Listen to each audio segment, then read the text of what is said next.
What's up everyone, this is Scher talking and welcome back to my channel. In today's video I'll be giving a review to Romancing Festival Byunei is better, and as you can see she's a star of the banner, even crushing the title.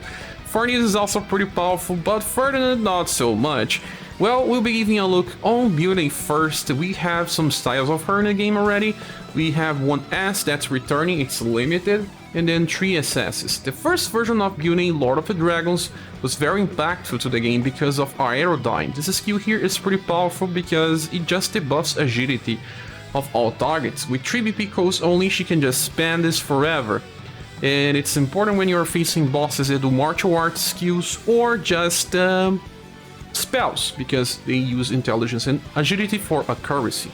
This leads to many evasion strategies. Also, you need to debuff agility if you want to inflict status ailments on your enemies so that you attack before them. So a very important character since her release. We did get a second version that was used for turn 1, this attack here that hits 4 column of foes. She could also use Rising Earth, her fast attack on turn 1. Not just that, she could also just use Gale Darts 2 times in a row. This is a very powerful attack that hits 2 times. And now we get the latest version that has a lot of utility as well. Before we give more look into that, let's return to the past screen and check the status of them all. The first version of Byunei already had a very good combination of agility and intelligence for the time. 95 intelligence and 65 agility. When you compare both the first and second versions, they do very similar damage, but one is more focused on agility, as you can see. Then the third one just has higher endurance, pretty high actually. It was buffed for global because she can counter. Dexterity is lower than the other versions, but you don't use dexterity only on normal hits. Her agility is just a little less than the second version. And then we get a very high intelligence. As you can see, 106% is among the top intelligence we have in the game right now. And it beats the 2 other ones just easily. Will is also higher. We don't have higher love, but she does not self-heal. And then the charisma is pretty high, so she gets more heal when someone heals her. So one thing that needs to be mentioned is that she gets an arrow for endurance, and one of her bonuses is also for endurance. That means that her agility is not a focus anymore, and it was in her past styles with bonuses going for this, and also arrows. Now this version of Byunei is more central against resisting physical and direct damage. The first passive, called Turbulence, is just made for that. When she is being directly attacked, she will reduce damage by 35% and will always counter with Air Bolt. Air Bolt is a skill that comes from her S style. It's not that powerful, it's only C damage 17 modifier, but it does help with something else, because this version of Byunei self-buffs, and that's something very important with her. Magic Rhythm just increases her intelligence by 20% every time that she attacks. That includes her counter as well. So depending on the formation that you are using, maybe you are using Tigers, then you can place Byunei on the front, and when she gets to counter an enemy, she just buffs her intelligence to do more damage. That's pretty interesting. And we did have another character that is also a mage in counter, and that is Shira, and she does not work so well. Her endurance is not so high. She only has a high chance to counter, 37%, and the damage is also similar, but it has a chance to petrificate. It's just used in very niche strategies where Byunei will work better most of the time. We also have for the 5 passive that increases her damage by 20. So only 1 damage passive, but Magic Rhythm makes her so good in boss fights. Also, by buffing your intelligence, you will have higher chance of inflicting debuffs. And I do believe that within time, this version of Byunei will just start to miss. We already had a problem with another agility debuffer that was Princess White Rose, because in the end, she didn't have enough agility and intelligence to just land debuffs, at least if you're not bringing another buffer to increase her status. This was fixed by getting a new version of her. This one is the best one because it self-buffs for intelligence too, or another one with base being higher. Byunei is kind of a very important style in the game since her Aerodyne skill is just so good, and Aerodyne will keep being useful. Now let's open the game, I will show you all the skills Starting with Byunei, the first one is Wind Bloom. Well, we have a very powerful skill here that becomes meta because it's an AoE slash attack. Yeah, it uses the wind element, so you need a wind staff. There's a chance to reduce dexterity, but her intelligence is pretty high. The buff chance is affected by intelligence, so you will be landing this most occasions unless the boss has multiple agility buffs or multiple will buffs. So pretty nice because the buff in dexterity will help you evade physical attacks. All physical attacks that are not martial arts or not spell based, like some of the attacks like Apollo and Creator, will be evaded when you reduce the dexterity of your enemy and buff your agility. So Byunei will help you with that. This type of strategy works now for a while, but JP is trying to reduce the usefulness of this type of strategy, but it's still good, and Byunei just increases the damage, and even if you just think about the damage, by intelligence scaling, this skill is pretty nice. You can use it all the time, just like Aerodyne from her first version. Then the second skill is Rising Flower Storm. This one here is both slash and blunt, and very interesting when you see she gets now to do blunt damage as well. Rising Flower Storm can be awakened 3 times, so it gets reduced to 8 BP, so 2 times in a 3-turn cycle. There's just one thing here, it's delay, so this is not so useful for farming, unless you plan ahead and just want to use this on specific occasions. But this skill exists just to increase her damage output when you want in a boss fight, or if you want to use the last skill. Then the last skill is Trinity Blaster. This is a very powerful skill, it hits 3 times random targets. Here you see that she just chose one and shot 3 times the skill. And Trinity Blaster is very similar to a very 3 shot from UDX Claudia. 3 hits, C power damage, and in case of Claudia it's only 10 BP because it's only pierce. In this case it's 13 BP, slash and shadow damage. Has a higher modifier, and because of that it will do more damage. And then if you are on a boss fight, she eventually just self buffs so much that Trinity Blaster is better usage on overdrive. Yeah, you should save and use this on overdrive because you'll be debuffing enemies with either Aerodyne or with Wind Bloom. So when it's overdrive time, save VP and use Trinity Blaster for a lot of damage. Or you can use Trinity Blaster when farming, but Trinity Blaster has 13 BP cost. That means that you should only use this on wave 2 when farming. Back to the database, I believe there's not just this way to use Trinity Blaster. You can inherit Trinity Blaster into the second version of Byunei. She has Power Charge 3, so that allows her to use it on turn 1, and it can be useful in farming where there's only one enemy. You can also get Gale Darts inherited into this version of Byunei to override Rising Flower Storm, because it will not have delay anymore, and you can just start by doing this skill that will also self-buff for the first hit, then the second hit deals more damage. Gale Dart is pretty powerful for 8 BP, the skill. If you don't have that, you just get Aerodyne, and you can inherit Aerodyne with your Byunei, and you can choose between Aerodyne and White Bloom every time you want in a boss fight. And she just self-buffs sometimes with Turbulence passive. It would just never fail. She would just debuff agility or dexterity, wherever you think it's better. And plenty of the strategies that we use from now on will use Byunei. Only one character will be better sometimes, and that is Shira. And Shira will sometimes need the help of Byunei if you want, because Shira has Sorrows that debuffs agility from one target. The damage from Shira is better, but Shira does not self-buff. Shira starts with higher intelligence.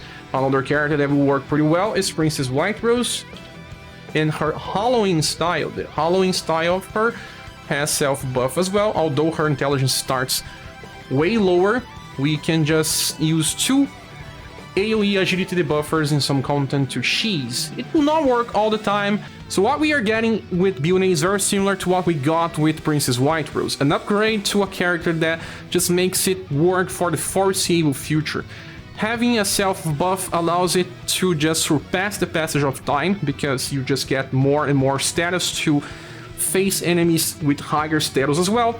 And I must say that the first Byunei may still be more important, because agility debuff is more useful than Dexterity debuff most of the time.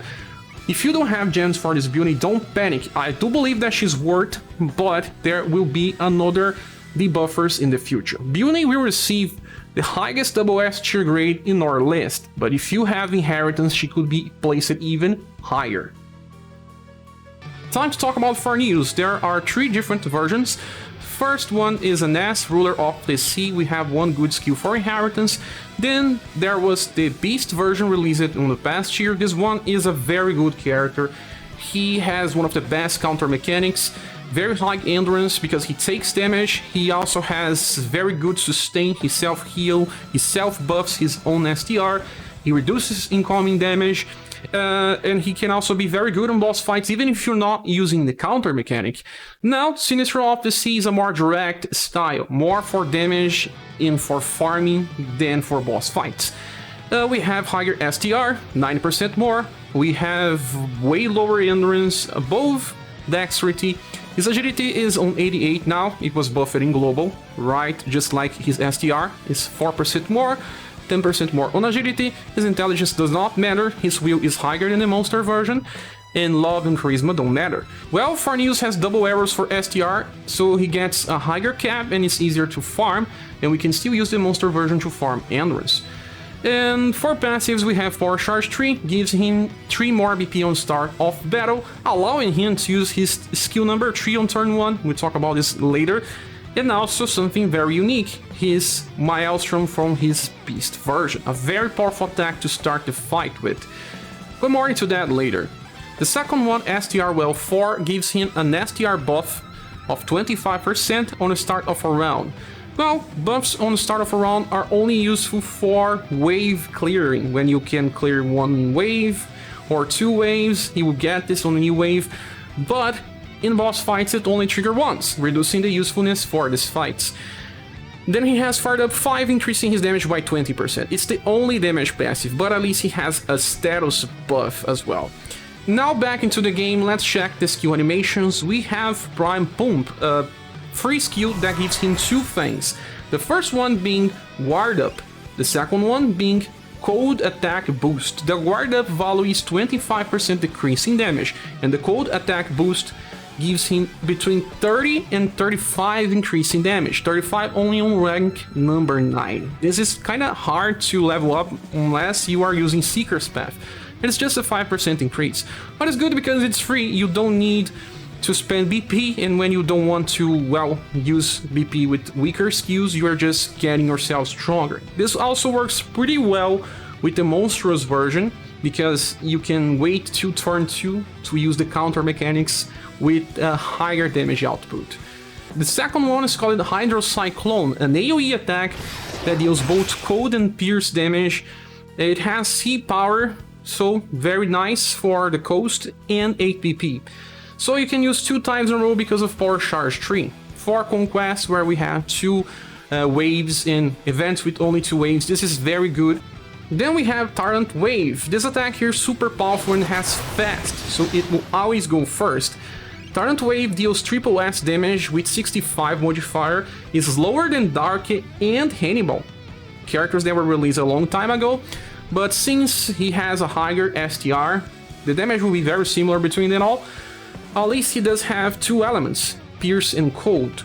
And it's also fast, so you can use him maybe on an Amazon Raid Axe formation. You don't need to place him on the front, you place someone else with a lower agility, like Hannibal, if you want, or any other spear attacker. He also competes with Minerva. Minerva also has a very strong attack in the turn 1, and it's a Compuncture plus, triple S, but lower modifier, but at least she has bigger passives, and she self-buffs before she hits. The damage won't be that much higher with this version of Forneus, but it still is higher and has double elements. He also complements the newest version of Grey when using with Amazon Raid Axe, since Grey deals Slash and Cold. If you have a third character like UDX Galahad, you will do a lot of damage for Cold and using a formation that increases 3 characters damage in the max potential. For mages dealing cold damage, you have to use Anima String, and Anima String increases 15% for 2 slots and then 25 for 2 other ones. At least with Amazon Raid Axe you can use 3 and bring 2 trainees into farming. Back to the database, you can also do something else with this Forneus, and is by inheriting from Beast version Maelstrom. Because Power Charge Tree exists, we can use Maelstrom on turn 1. His agility is pretty high now, so he will have a very high priority when using Maelstrom. That is a slow attack by itself. And you have STR buff on start. For the 5 damage will be pretty impressive. Usually we can do 8 damage on turn 1 with some skills. We do have Will Swing Plus, that's a very powerful attack, and it's comparable. So there's something else that you can do is pass on Prime Pump into the Beast version. If you play with the Beast version, you can now wait for turn 2 to use Tiled Lure and then do more damage, because this 30 or 35% increase of cold attack will work on turn 2. Very nice, but then you just have to strategize a little differently. Maybe use the shield from Empress if you have later. And the last thing, you can inherit Spinning Trample into his human version, so that you can do blunt damage instead of cold. It will work well, because you can also use that twice in a row. So Forneus does increase a little the utility of the Beast version, but let me tell you, the Beast version is already strong by itself, so you don't really need the human version to make him better. But the human version will do very good damage right from start when you want cold damage on turn 1. Especially cold damage even more than Pierce. Also, if you have the monster version, there's another usage for Tyrant Wave. You get it instead of Prime Pump, and you start your boss fight just by using Aqua Lunge for a while. And stack STR buffs with Recurring Regen passive. When you get closer to 20 VP, you just go for an Overdrive with Tyrant Wave. The damage will be pretty massive, and it's both Pierce and Cold. So this guy that was not considered as boss specialist for anything besides counter can now do a lot of damage if he wants. So in my opinion, Forneus is good, but he's restricted for farming.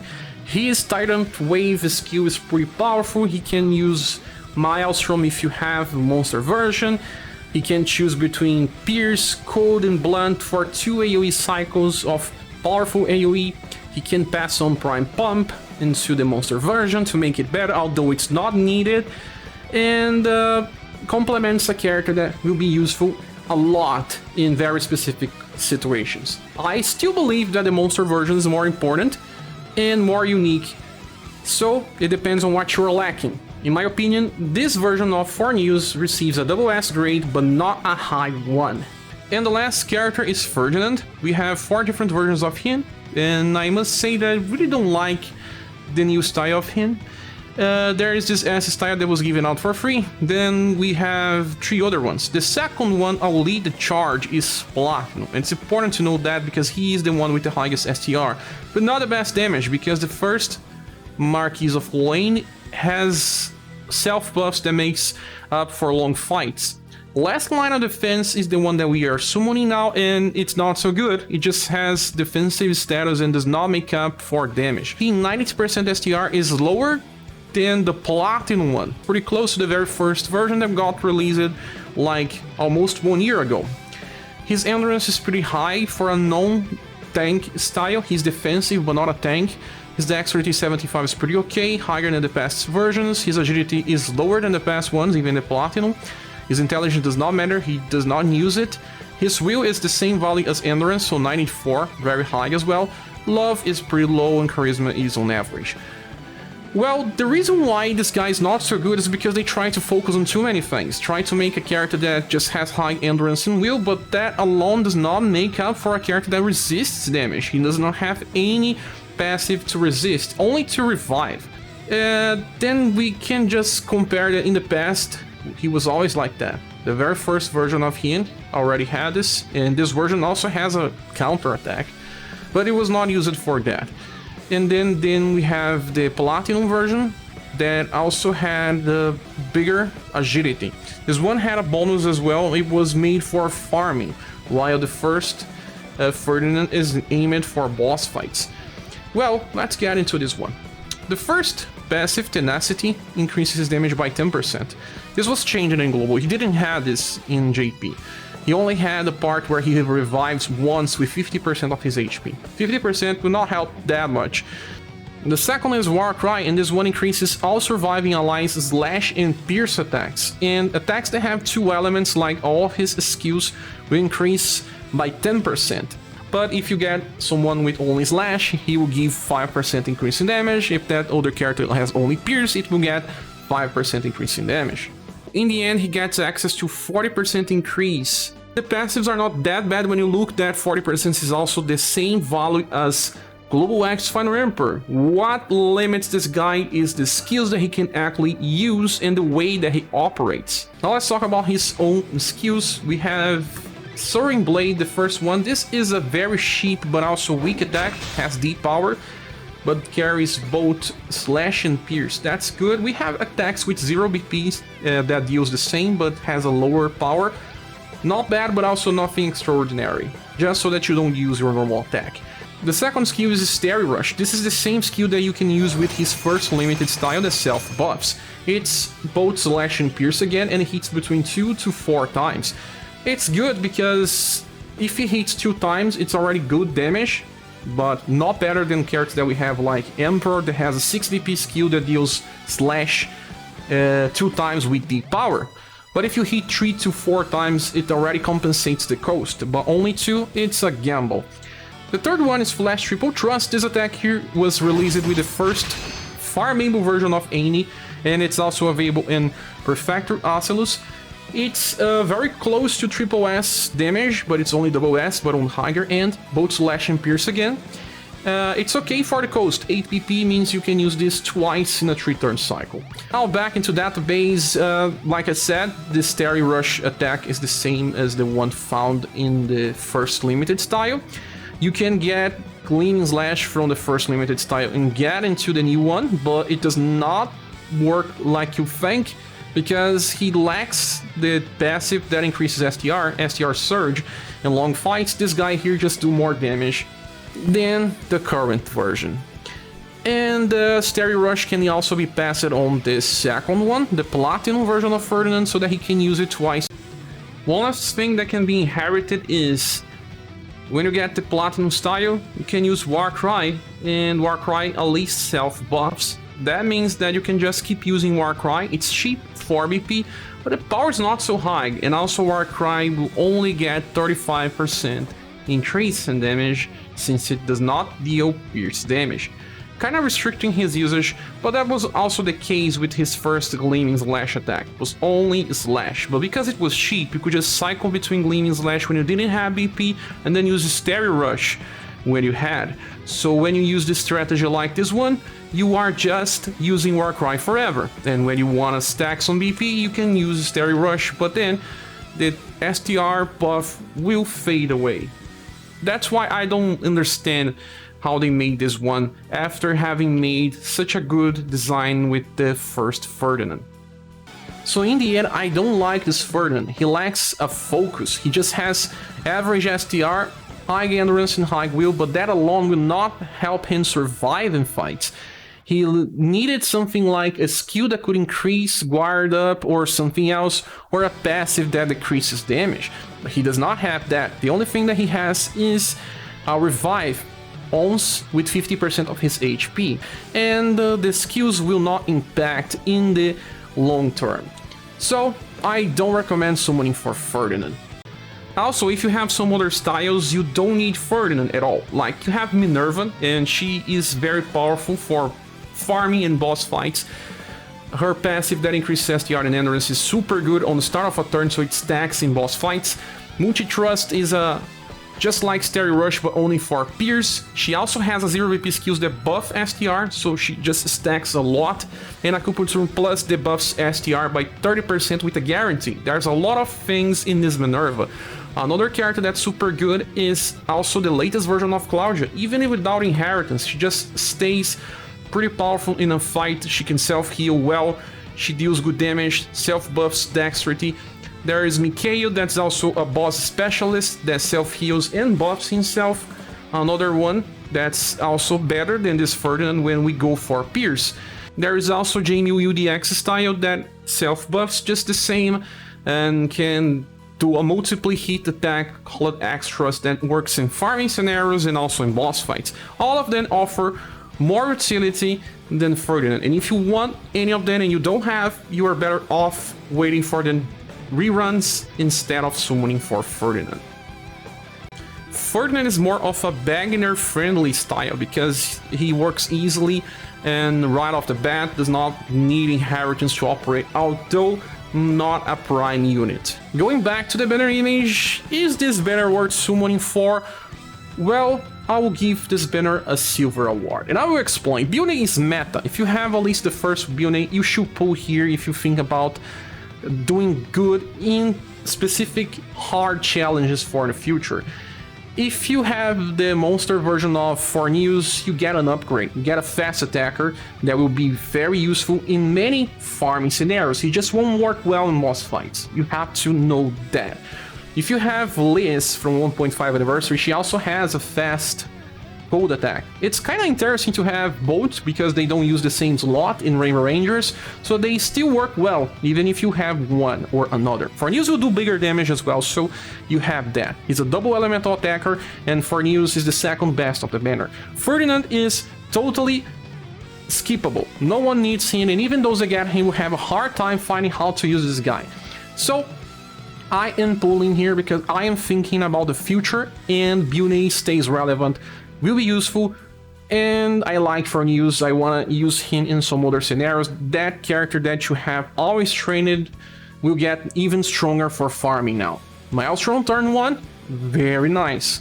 Now let me give you one advice. If you get Byunei with your first 5 multi-pulls, it's okay to stop. You don't need to chase Forneus. You can save your gems.